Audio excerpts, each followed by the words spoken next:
Assalamualaikum warahmatullahi wabarakatuh. Waalaikumsalam warahmatullahi wabarakatuh. Perkenalkan, saya Fahruddin Nugraha, mahasiswa Universitas Siliwangi, jurusan Kesehatan Masyarakat angkatan 2023. Ya. Nah, sekarang ini bertepatan semester 5 pertengahan. Ya, masuk Ya. ketika tiga ya. Ya. Jadi tujuan saya datang kemarin itu diamanai tugas oleh dosen untuk mewawancarai stakeholder gitu, Pak. Ya. Sebelumnya boleh perkenalkan diri. Oke.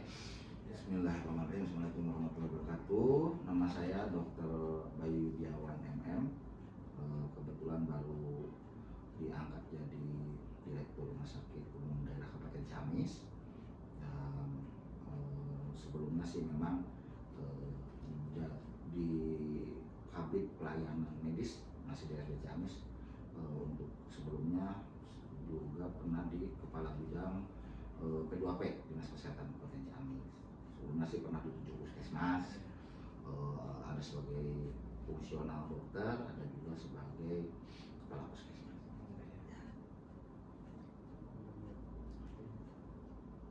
Selanjutnya boleh ceritakan sedikit tentang rumah sakit ini, juga peran Bapak sebagai direktur. Ya. Rumah Sakit Umum Daerah Kabupaten Ciamis ini sebetulnya rumah sakit yang telah berdiri lama ya. Mulai berdiri dari sejarah yang kita temukan, riwayat yang kita temukan, historisnya itu di tahun 1942. Kemudian baru mengikuti regulasi pada tahun 2012 kita mendapat penetapan klasifikasi rumah sakit tipe C. Dan sebetulnya ada beberapa strategi yang memang dikandung dari kalimat klasifikasi tipe C itu nanti. Nah, apakah kita rencana saya ke depan akan meningkat ke tipe B atau bagaimana? Nah, itu sebetulnya ada beberapa dasar pemikiran, pertimbangan yang kita memilih untuk klasifikasi apa. Kebetulan untuk yang sekarang ini regulasinya juga akan berubah lagi. Nanti klasifikasi rumah sakit itu tidak lagi tipe A, tipe B, tipe C, tipe D, tapi rumah sakit yang berbasis kompetensinya. Nanti ada klasifikasi khusus di mana setiap satuan medis fungsional itu bisa berbeda klasifikasinya. Misal kalau untuk satuan medis fungsional yang penyakit dalam, dokter spesialis dalam, mungkin bisa saja di sini kapasitasnya klasifikasi kemampuan tingkat dasar misalkan. Kemudian untuk syaratnya neuro itu bisa tingkat madya, untuk jantung mungkin tingkat madya misalnya. Jadi bisa berbeda-beda. Jadi satu rumah sakit memungkinkan untuk berbeda klasifikasi antara satuan medis fungsional.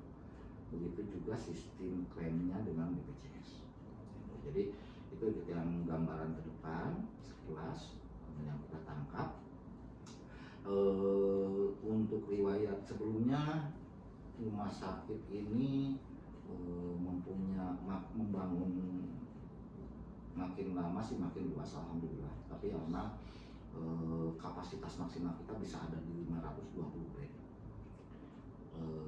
Seiring itu waktu kita menjadi pusat penata laksanaan kasus COVID ya, karena kita menjadi COVID Center. Kemudian setelah masa COVID selesai di 2022, ditambah lagi dengan adanya kebijakan KRIS dari PP nomor 59 tahun 2024 kemarin, ada reduksi kapasitas bed.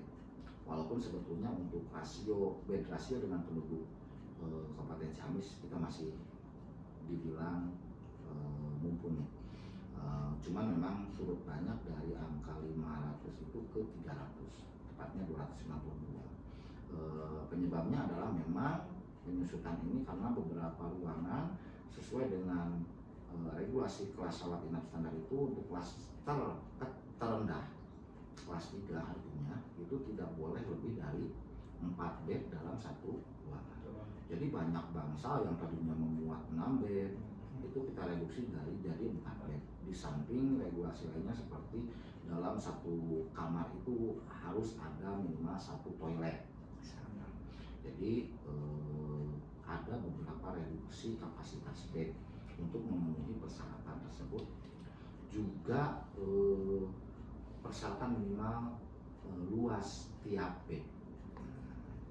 Jadi ada reduksi, walaupun ada beberapa ruangan yang memang belum kita maksimalkan untuk dibuka kembali karena dalam proses perbaikan untuk memenuhi standar-standar dari kelas standar tadi, termasuk pembangunan toilet dan sebagainya. Jadi untuk sementara saat ini kita mempunyai kapasitas 292 dan insya Allah akan ditingkatkan kembali karena sekarang aja bed occupancy rate-nya udah tinggi ya, bahkan di beberapa peak time dan di kasus puncak itu bisa sampai di atas 80% yang menggambarkan bahwa kita memang harus meningkatkan kapasitas, termasuk juga bed turnover pada beberapa bagian itu pendek.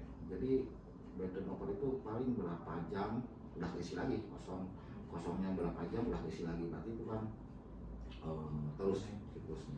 Jadi memang dibutuhkan ujungnya sih untuk kenyamanan. Juga pertimbangan kenapa kita ada di 292 itu karena ada persyaratan rasio critical care dengan jumlah total bed. Artinya critical care itu ada 10%, di mana 6% berupa intensive care unit, kemudian 4% critical care lainnya seperti specific care necessary kayak NICU, PICU, kemudian ICU, kemudian untuk kritikal khusus lainnya. Jadi kalau misalkan kita punya 16 bed ICU ditambah 11 bed NICU, jadi total 27, ditambah nanti pengembangan kritikal care khusus 4. Jadi 27 tambah 31. Artinya kapasitas total bed yang rasional sesuai regulasi tersebut kita ada di 300 tuh. Nah, jadi totalnya ditambah ruang isolasi ya kita dibatasi seperti itu, dari 500 kita reduksi karena tadi ada beberapa regulasi yang harus kita penuhi. Itulah regulasi-regulasi yang sekarang yang memang dikeluarkan salah satunya demi kenyamanan keselamatan pasien gitu. Karena kan berdesak-desakan sudah nggak lagi sekarang, karena paling standar paling bawah pun dalam satu ruangan itu cuma 4 bed. Bahkan di kita ada beberapa yang memang kelas 3 saja dalam satu ruangan itu hanya 2 bed. Nah itu otomatis ya kita bertujuan untuk meningkatkan kenyamanan pasien. Yang kedua juga menurunkan HAIS, hospital acquired infection ya. Jadi infeksi nosokomial yang ditularkan antar pasien dengan pasien yang lainnya itu juga bisa diminimalisir. Nah ini tujuan-tujuannya kita memang mendukung karena memang ini tujuannya juga tadi kepuasan pelanggan. Lalu pertanyaan selanjutnya, motivasi Bapak untuk menjalankan ini? Ya, untuk rumah sakit ini tentunya ada beberapa target ya. Ada dari master plan kita sedang membuat master plan terutama yang jangka panjang 2025-2030. Ada jangka pendeknya juga, beberapa hal yang memang kita urgen untuk segera menindaklanjuti. Di antaranya yang pertama tadi kita lihat dari 5 unsur ya. Yang pertama itu sumber daya manusia. Sumber daya manusia memang kita harus lengkapi, apalagi dengan regulasi dari Kemenkes yang baru tentang rumah sakit berbasis kompetensi ya jelas itu sangat bergantung kepada SDM. Nanti contoh untuk rumah sakit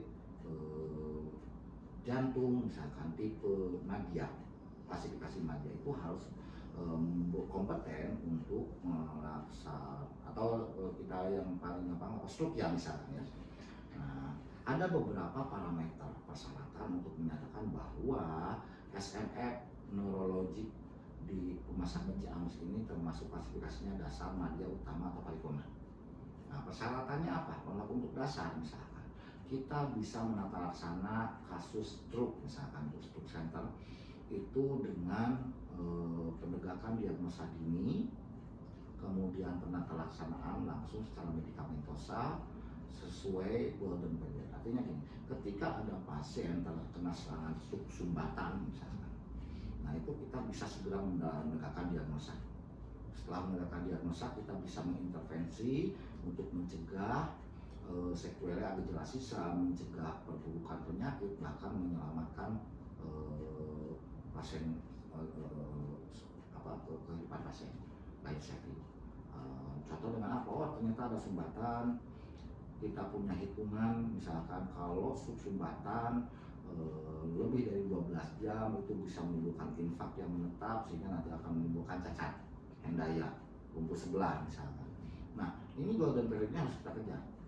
Nah, kita kejarnya apa? Ya tadi setelah diagnosa cepat ditegakkan dengan kemudian yang kedua pemberian intervensinya minimal ya kita bisa trombolisis dengan medikamentos atau obat tanpa intervensi.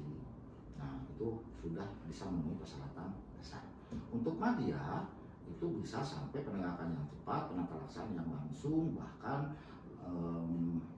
memberikan akses kepada masyarakat untuk pelayanan kedokteran yang lebih modern. Misalkan penata laksanaan sumbatan dengan semi invasif. Pakai apa? Misalkan pakai kateter. Jadi tanpa operasi gitu. Nah itu misalkan kita masukin kateter dari femoralis langsung masuk, langsung ke koronernya, cetuk langsung dipasang. Kalau untuk yang koroner, kalau ini juga sama ke arteri retrobasiler atau karotis komunis ya itu sama. Sehingga bisa langsung segera mungkin terpantau dengan siam, dengan cath labnya. Nah itu bisa lebih cepat. Karena kalau pakai obat kan kita membutuhkan duration of action, onset of action dari obatnya. Minum dulu, lama dulu nunggu, suntik dulu, lama nunggu. Golden periodnya keburu kelewat. Walaupun sebetulnya itu bisa menolong, itu baru tingkat dasar. Tingkat madya itu tadi, misalnya, oh ini ketemu ada sumbatan di sebelah sini, langsung pasang kateter, masuk dibuka. Itu bisa langsung segera dan signifikan hasilnya dan definitif menghindari adanya sequela atau gejala sisa yang menimbulkan efek katastrofik yang menghancurkan. Karena kan itu nanti ketika pasiennya lumpuh, ada gejala sisa, bahkan bisa meninggal, itu kan menimbulkan kerugian yang cukup besar. Apalagi kalau itu menyangkut misalkan kepala keluarga, dia lumpuh nggak bisa berusaha mencari nafkah, tidak hanya pasiennya aja, keluarganya juga ikut tidak produktif. Nah ini termasuk penangkapan kasus-kasus katastrofik itu maksudnya seperti itu. Nah itu untuk tingkat madya. Tingkat utama ya udah meluas, misalkan yang lebih hebat lagi bisa buka kepala. Kemudian yang tingkat paripurna bisa diberikan tindakan-tindakan yang kedokteran yang lebih modern lagi. Contohnya di kita sudah ada beberapa rumah sakit yang memang sudah mencapai tingkat paripurna untuk stroke, misalkan di rumah sakit PON ya, Pusat Otak Nasional, untuk jantung di harapan kita misalnya itu udah paripurna. Nah, pemerintah membuat jejaring layanan dari paripurna utama, madya, dasar. Ini setiap rumah sakit mempunyai jejaring, yang kedua ada pengampuan. Nah kita mencari target misalkan sampai di tingkat madya. Contoh untuk sebut, untuk mencapai tingkat madya, tadi kemampuannya sudah jelaskan, harus ada tindakan semi invasif dengan cath lab. Berarti persyaratannya dilihat dari 3 kompetensi. 1, SDM-nya. 2, alatnya ada enggak. Yang ketiga, tindakannya dilaksanakan enggak, terekam. Kalau ini udah ajak, otomatis itu semua indikatornya terpenuhi. Kalau terpenuhi berarti kita memenuhi standar klasifikasi madya. Otomatis PR kita untuk mencapai itu 1, men. Untuk SDM ini ya jelas untuk bisa melakukan intervensi, contoh untuk kardio intervensi dengan pemakaian cath lab. Kita harus mempunyai dokter spesialis jantung PPDS 1 dasar. Yang kedua, kita harus mempunyai dokter spesialis jantung dengan kompetensi melaksanakan tindakan semi invasif melalui cath lab. Otomatis bisa dilaksanakan dengan sekolah lagi menjadi SPJP konsultan kardiologi intervensi, itu sekolahnya 4 tahun. Nah, atau cari yang khusus memang lebih cepat fellowship. Nah kita membuat strategi seperti itu dengan menyekolahkan putra-putra daerah kita yang dokter spesialis jantung, dokter umum ke dokter spesialis jantung, dokter spesialis jantung sekolah lagi untuk kardiologi intervensi. Butuh lagi apa? Oh butuh lagi harus ada dokter ICVCU-nya, Intensive Cardiovascular Unit-nya, ICCU. Kemudian harus ada dokter anestesinya, harus ada dokter internisnya. Nah ini kan dari satu ini aja ada kolateral dengan yang lain, sehingga kita untuk neurologi tingkat media tidak hanya, atau kardiologi tingkat media tidak hanya memikirkan dokter spesialis jantungnya, tapi kita juga harus memikirkan dokter-dokter yang lainnya yang gabung dalam satu tim dokter tersebut. Nah, salah satu strategi untuk pemenuhan SDM itu kita menyelenggarakan beasiswa dari BAUD. Nah, dari BAUD, jadi nanti ada 3 tahap sebetulnya untuk menyekolahkan anak-anak putra daerah ini menjadi dokter spesialis dasar, dokter spesialis lanjutan. Ini kita buat ya, yang pertama kita arahkan melalui, karena kemampuan BAUD terbatas ya, kita arahkan untuk mendapatkan fasilitas beasiswa LPDP misalnya dari Menteri Keuangan. Kalau nggak lolos, kita ada backup, didorong untuk mendapat beasiswa dari STBK, Kementerian Kesehatan. Masih nggak lolos juga ya, kita upayakan dari pembiayaan BAUD, walaupun agak berat itu kita, tapi kita paksakan. Alhamdulillah untuk sekarang kita sudah mempunyai 4 dokter spesialis yang memang disekolahkan dengan bantuan dasar dari rumah sakit. 1 dokter spesialis jantung sudah jadi, sekarang sedang sekolah di Korea Selatan, ke Incheon tepatnya di Universitas Kwandong, itu untuk kardiologi intervensi. Kemudian 1 lagi sebentar lagi lulus dari Universitas Pajajaran, itu untuk SPJP dasar, spesialis jantung pembuluh dasar. 2 lagi masih masuk, yang 1 di UI, yang 1 di UNAN, di UNS. Nah ini beberapa strategi SDM yang kita penuhi, sehingga nanti ketika sudah terpenuhi, otomatis syarat indikator tadi untuk mencapai fasilitas tingkat media sudah ada modalnya. Yang kedua, alat. Otomatis kita membutuhkan alat kardiologi intervensi itu apa ya, kayak lab, si armnya ada, ininya ada, penunjangnya ada, dan lainnya ada. Kelengkapan itu kita upayakan sedikit demi sedikit, tapi alhamdulillah dari pemerintah pusat sekarang ada program namanya SIREN, itu untuk penguatan jejaring layanan penyakit-penyakit katastrofik yang tadi. Ya, jadi ketika kita sudah memenuhi, kita ajukan ke Kemenkes. Kalau dari asesmennya ternyata approve, terpenuhi, ya otomatis kita dapat hibah berupa alat. Nah, itu yang kita kejar sekarang, dan alhamdulillah sudah berprogres. Kedepannya lagi, ya tadi, nah makanya nanti untuk penetapan kompetensi rumah sakit itu dilihat dari 3 laporan dasar. Apa saja laporan yang terekam di dalam aplikasi sistem informasi rumah sakit online, SIRS online punyanya Kemenkes. Yang kedua, kesiapan alat bisa dilihat dari ASPA, aplikasi pelengkapan aset alat ya. Yang ketiga, dari SDMK, kita punya berapa dokter, kompetensinya apa saja. Nah ini yang nanti dipantau oleh Kemenkes untuk penetapan rumah sakit ini klasifikasinya apa. Makanya kita lagi melaksanakan peningkatan berupa 1 beasiswa, 2 pengadaan alat, 3 satpas gedung yang sesuai. Karena ini kita juga harus memenuhi standar-standar lain. Contoh untuk beberapa alat kardiologi kita kan harus memenuhi persyaratan dari Bapeten dan sebagainya. Timbalnya harus sesuai ongkar. Nah ini yang kita sedang coba kembangkan sekarang. Nah ini dari segi yang sifatnya tangible ya. Belum lagi nanti ada yang sifatnya intangible. Ya kita coba ya kembali ke manajemen dasar sih sebetulnya. Untuk membangun rumah sakit itu sebetulnya mengelola rumah sakit ya ini adalah sangat kompleks ya. Jadi nanti ada kalau kita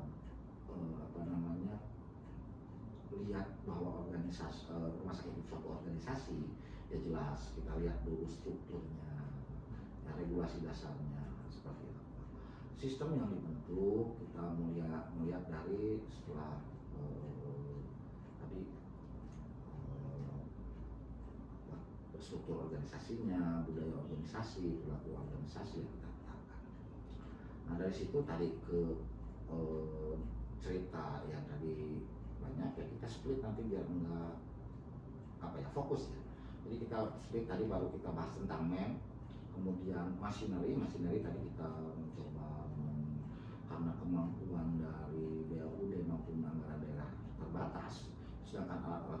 sangat mahal. Contoh aja misalkan untuk ceker itu bisa sampai 11 miliar lebih. Belum lagi ruangannya, belum lagi pemasangan timbal, anti radiasi dan sebagainya. Nah ini kita coba approach juga ke bantuan dari pemerintah pusat untuk machinery. Yang ketiga material. Material di sini otomatis berupa BMHP-nya, bahan medis habis pakai, kemudian obat-obatannya, kelengkapan untuk terapeutiknya, mulai dari jarum sampai sarung tangan, APD dan sebagainya itu materialnya. Kita juga melakukan membuat rencana strategi di sana. Dimana kalau di material ini yang paling kita utamakan tentunya adalah efisiensi. Jangan sampai kita lebih besar pasak daripada ya machinery, materials, metal. Nah, metode ini kita tentunya membuat suatu standar operasional prosedur dari setiap apapun itu ya, tidak hanya administratif, tindakan medis dan sebagainya.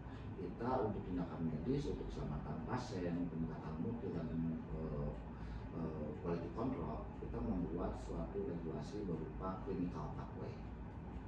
Jadi nanti ada tiap dokter itu untuk tata laksana harus mengikuti SOP yang ditetapkan dalam clinical pathway tersebut. Nah inilah yang mungkin kita kembangkan. Kemudian yang ketiga keuangan. Ya, ini jelas kita rumah sakit sekarang sifatnya BAU sesuai Permendagri 79 2018, otomatis ya harus bisa mandiri.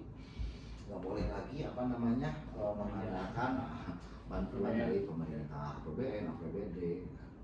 Makanya entrepreneur dalam segi pengelolaan manajerial rumah sakit itu sekarang harus membantu. Bukan kita membahas tentang profit oriented ya, tapi memang kita harus bisa mandiri untuk bayar. Selanjutnya seperti apa untuk proses implementasinya. Sebetulnya kata kuncinya dalam pelaksanaan manajerial rumah sakit itu ada 3 pilar ya yang kita lihat. Yang pertama adalah rumah sakitnya itu sendiri, organisasinya. Nah, dia harus bagus, sehat, kemudian dari rasio kapasitasnya bagus, jumlah layanan mencukupi, memenuhi kebutuhan masyarakat terutama warga Tatargaluh ya, khususnya umumnya ya minimal di sekitarnya di Jawa Barat. Yang pilar kedua apa? Pemberian layanan yang sudah terstandarisasi. Jadi pilar pertama organisasinya dulu, yang kedua terstandarisasi. Otomatis untuk terstandarisasi ini harus ada alat ukur standar. Nah, apa saja itu? Satu, selain penilaian dari Kemenkes tadi untuk penetapan klasifikasi, kita juga ada alat ukur yang memang harus kita lalui tiap saat, tiap waktu. Sama kalau sekarang 4 tahun sekali, yaitu akreditasi. Jadi semuanya harus terstandar. Baik itu ada standar SDM-nya, ada standar machinery-nya, terkalibrasi dan sebagainya, ada standar materialsnya, gitu ya, ada standar metodenya di review terus, apakah update atau sudah tidak update lagi dengan perkembangan ilmu kedokteran sekarang. Kemudian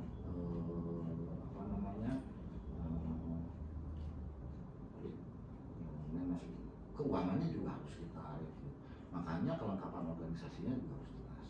Di mana di situ ada hospital bylaw-nya juga harus jelas mengikuti regulasi yang sekarang. Sekarang ada kemungkinan regulasi semua rumah sakit mungkin harus segera dirubah untuk hospital bylaw, anggaran dasar anggaran rumah tangganya. Kenapa? Regulasi dari Kemenkesnya juga berubah. Kalau dulu kita review berupa regulasinya, oh ini tipe C seperti apa, tipe C seperti apa, tipe A seperti apa. Sekarang udah beda lagi kan. Nah, kemudian pilar yang pertama tadi organisasinya itu sendiri, kelengkapannya. Yang kedua standar, tidak dibuat standar. Bahkan sekarang kan standarnya ditambah lagi dari BPJS. Karena kita juga harus melakukan kredensialing untuk bisa bekerjasama dengan BPJS. Ya, hampir sama sih isinya yang dari terbitan Kemenkes. Dalam akreditasi juga hampir sama. Jadi alat ukurnya banyak sebetulnya. Nah, yang ketiga adalah jaminan pembiayaan kesehatan bagi pasiennya. Rumah sakitnya sudah bagus, terstandarisasi dengan baik, tapi pasiennya tidak mampu, nggak bisa bayar, ya sama aja. Gitu. Jangan sampai kebutuhan layanan dasar terutama kesehatan ini sampai tersendat gara warga masyarakat kita tidak punya biaya untuk pembiayaan kesehatan. makanya pilar yang ketiga ini adalah yang paling utama adalah jaminan kesehatan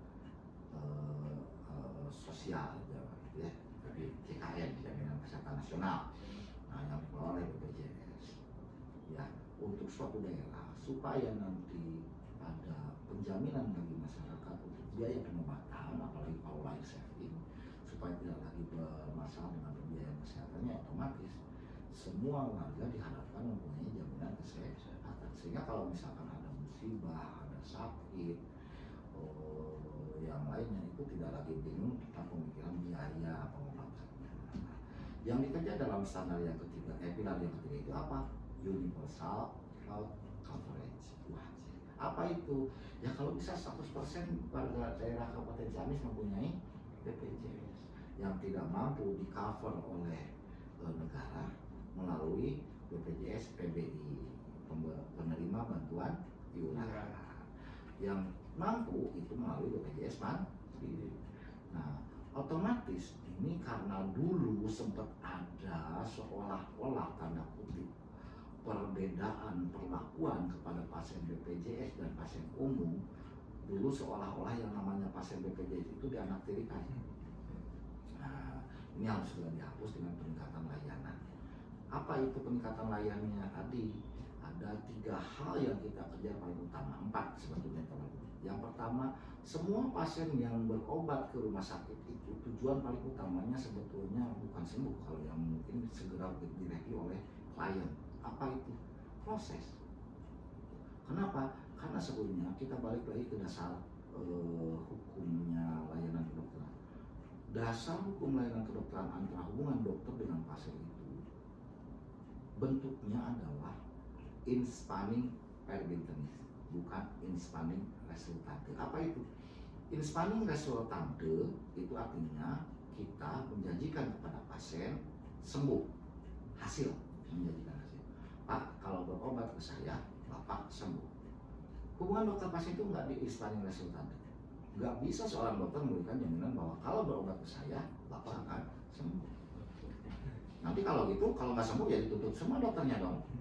Nah, itulah kita bentuk hubungannya adalah in spanning perbentenis, bukan in spanning resultante. Tidak menjadikan hasil, tapi menjadikan upaya, effort, gitu ya. Apa itu upaya in spanning perbentenis? Proses. Proses apa yang diharapkan oleh pasien? Kalau bisa kita simpulkan sebenarnya cuma 4. Mudah, cepat, pasti, setara.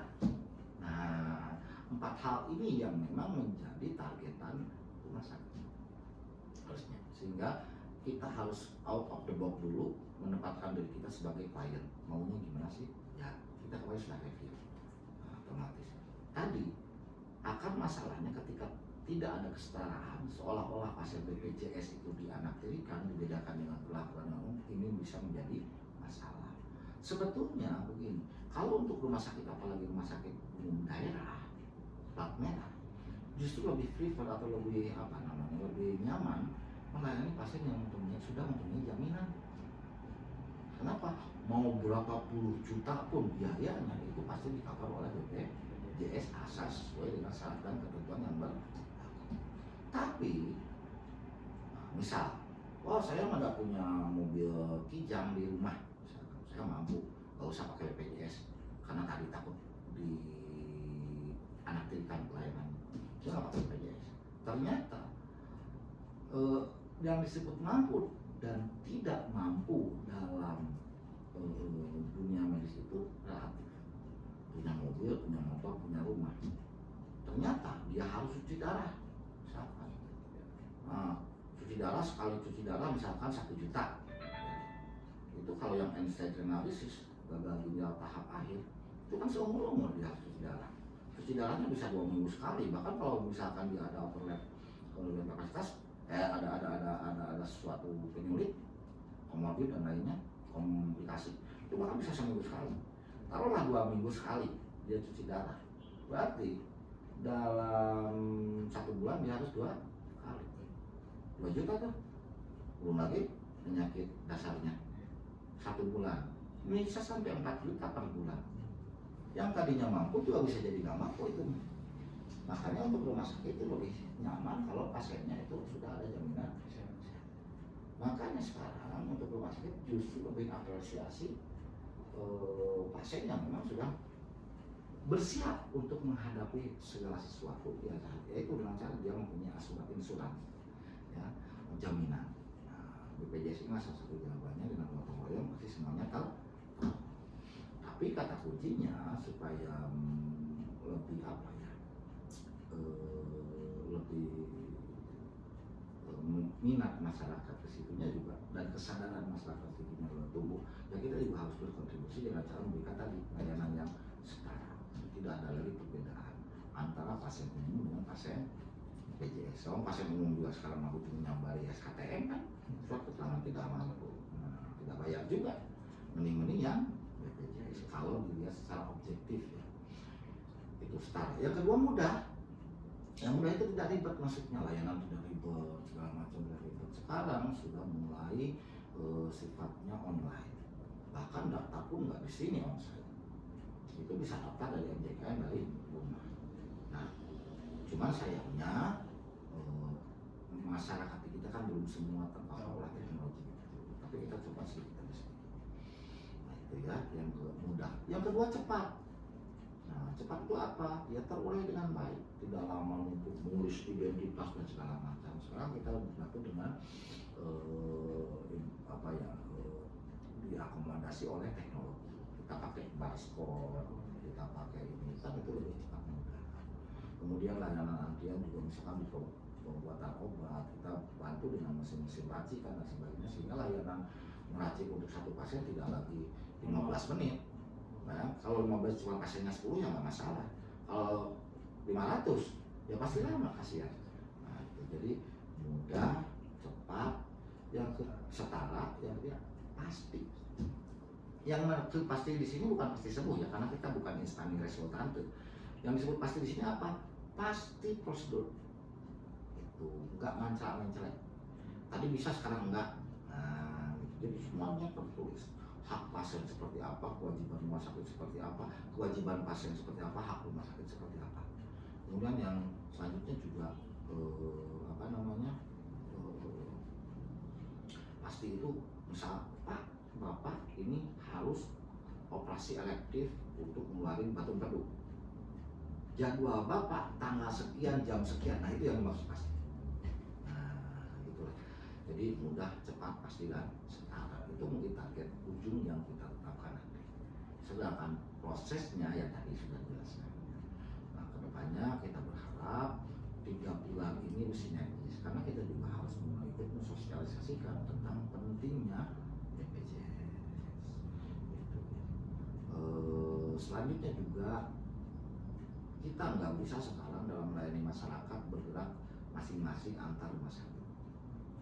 Kita harus mulai fokus, karena untuk layanan sekarang itu lebih kompleks kan. Ada neurologi, ada neuropediatri. Kita harus lebih mempunyai service of excellence, layanan unggulan prioritas kita apa. Kita nggak bisa semua layanan kategori unggulan prioritas tingkat utama, nggak bisa. Kenapa? Ya biayanya berapa, SDM-nya berapa. Sekarang kita harus berbagi strategis dengan pemerintah bahwa oke lah, kita asesmennya apa yang paling unggul, ya itu yang kita kejar. Yang satunya lagi ya di rumah sakit tetangga, jadi kita saling berbagi, sehingga nanti untuk pusat stroke rumah sakit otak tuh di RSUD Ciamis, untuk jantung di RSUD Ciamis, untuk trauma misalkan di rumah sakit tetangga, untuk urologi Ciamis misalkan tuh ya, sehingga nanti mempunyai fokus, sehingga akan layanan akan lebih komprehensif dari satu layanan. Kita nggak bisa lagi, ya itulah yang diperlukan adalah kerjasama dengan jejaring orang. Nah makanya ada istilah nanti yang kita tangkap dari regulasi Kemenkes itu tentang paripurna utama madya dasar. Nah ini nantinya akan menjadi jejaring. Gitu. Untuk pertanyaan selanjutnya, paling pengen tahu tren penyakit apa yang ada di Ciamis. Nah, gini, dari perjalanan kalau saya pernah di PKHP ya, program penanggulangan penyakit, penanggulangan penyakit, kita sekarang udah mulai bergeser. Sebelumnya di kita itu lebih cenderung kepada penyakit menular. Contoh zaman dulu kolera, diare, disentri, kemudian apa ya, penyakit-penyakit dulu masih ada difteri, masih ada malaria, walaupun sekarang juga sebenarnya masih belum tereliminasi total. Tapi sekarang udah mulai bergeser ke arah penyakit tidak menular.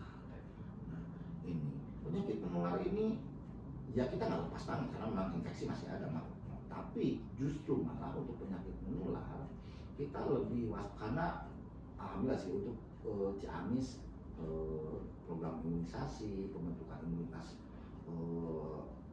komunitas ya namanya, kemudian imunisasinya bagus sehingga ini udah mulai tertekan. Malaria udah eliminasi, kemudian TB masih menjadi masalah besar, kemudian infeksi kolera udah nggak ada, diare, campak, misal yang campak Jerman sebenarnya udah nggak ada, itu udah mulai hilang.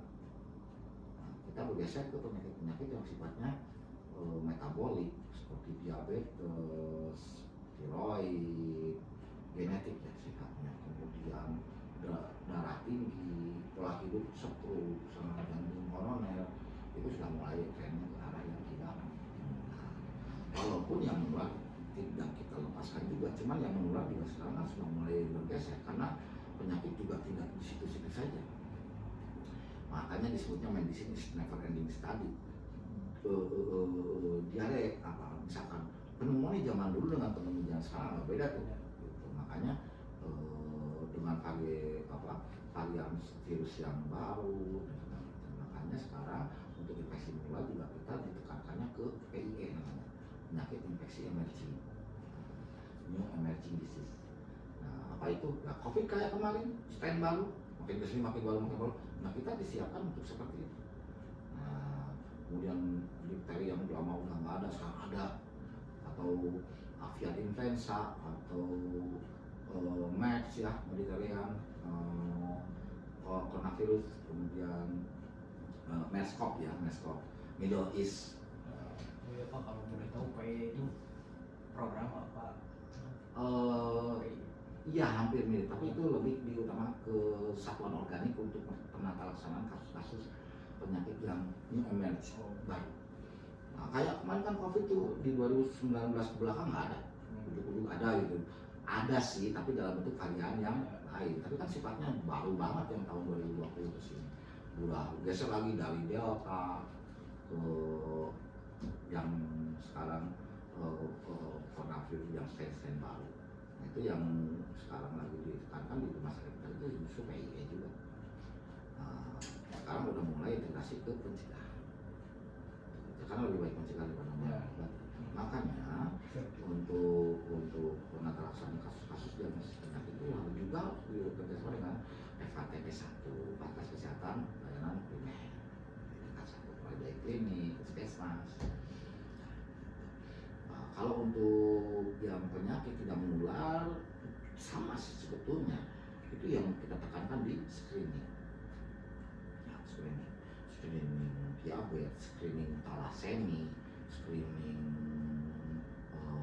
hipertensi, itu kan sekarang sudah mulai di posbindu. Kalau sekarang kan sudah pakai sistem cluster ya. Nah, jadi di tingkat puskesmas itu harus memang bahkan kalau bisa kohort dari tiap pasien, sehingga dia di deteksi dini, early diagnosis and prompt treatment-nya bisa tepat, tidak sampai nunggu terlibat dengan komplikasi dan kemudian.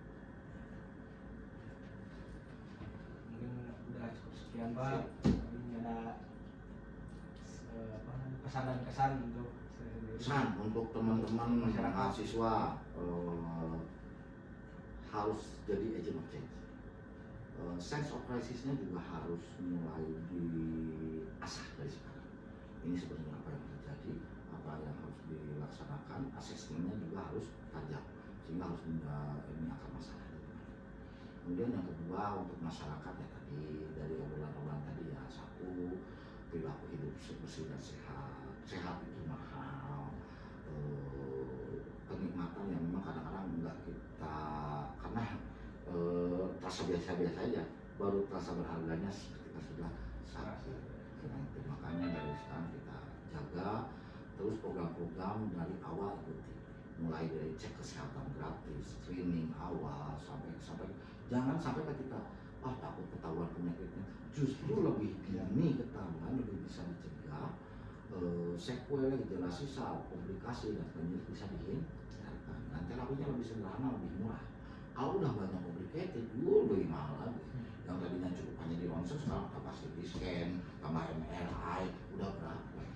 Jadi seperti itu gerakan hidup bersih sehat, PHBS, perilaku bersih hidup, perilaku hidup bersih dan sehat, gerakan masyarakat sehat, screening kesehatan itu untuk masyarakat.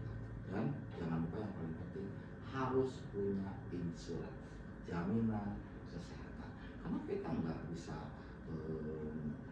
tahu kapan ada musibah dan sebagainya, apakah kemampuan keuangan kita akan tetap ajib, nggak paham. Kalau kita ngikut itu ya, terus untuk yang mau, aduh saya tidak mampu untuk membeli, ya coba dengan aparatur pemerintah setempat, terutama di desa. Karena kalau rumah sakit kan udah nggak paham, itu siapa yang nggak mampu kita nggak tahu. Jadi aparatur desanya juga harus ikut berperan aktif.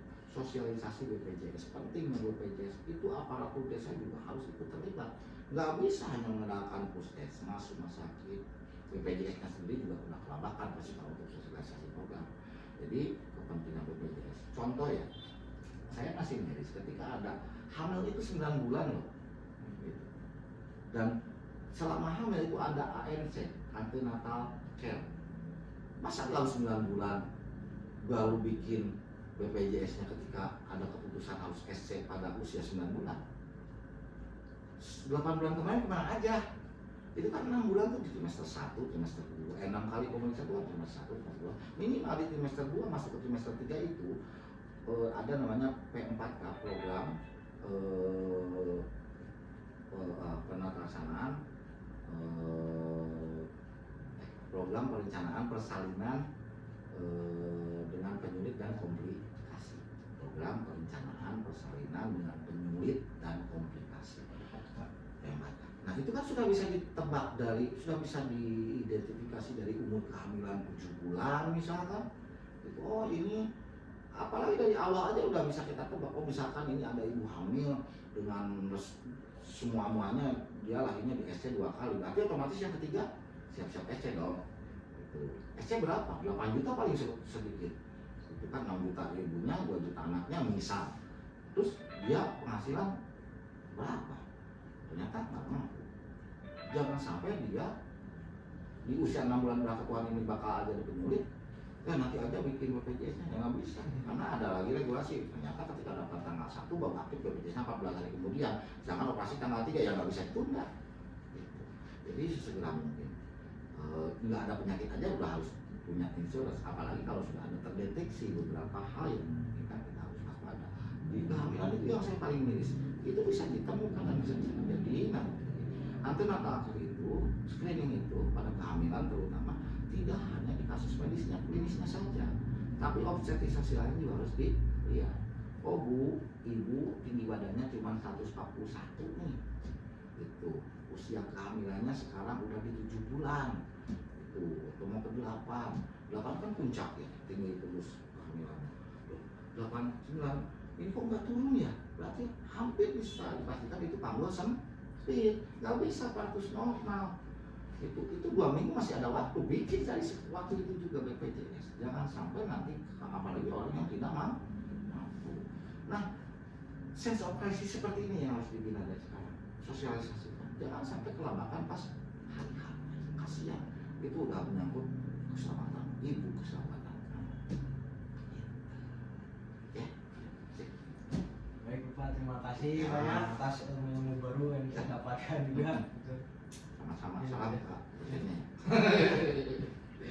Cukup sekian. Yuk, jago. Sukses ya.